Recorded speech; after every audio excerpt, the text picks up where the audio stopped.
त्यसैगरी अर्को next material noun. यो मेटेरियल नाउन कस्तो छ भन्दाखेरिमा यसले वस्तुसँग कुराकानी गर्छ के।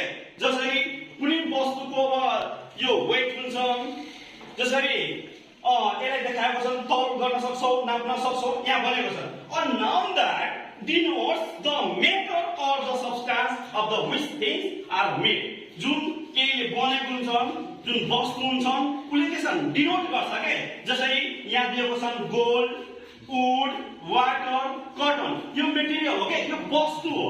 यो वस्तुलाई यसले के गर्छ त डिनोट गर्छ। सो यसलाई के भनिन्छ त मेटेरियल नाउन भनिन्छ। त्यसैगरी अर्को यहाँ दिएको छ नेक्स्ट कलेक्टिभ नाउन। यो कलेक्टिभ नाउन चाहिँ a noun that denote a group of the individual or the thing। यसले के गर्छ भन्दाखेरिमा यसले कलेक्सन गर्छ के। कलेक्टिभ भनेको के छ कलेक्सन। जसरी a bunch of flower हैन, आर्मी, यस यसले के गर्छ त एउटा ग्रुपलाई डिनोट गर्छ। That is called denote of the group. Just like the team, flock, bunch, audience हैन, यो सबैलाई के गरेको छ त डिनोट गरेको छ, कलेक्सन गरेको छ।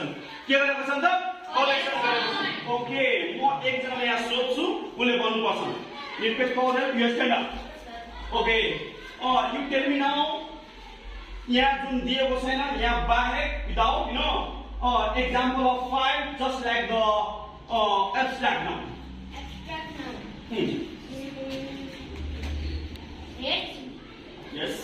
Red, sad, happy. Red, sad, happiness.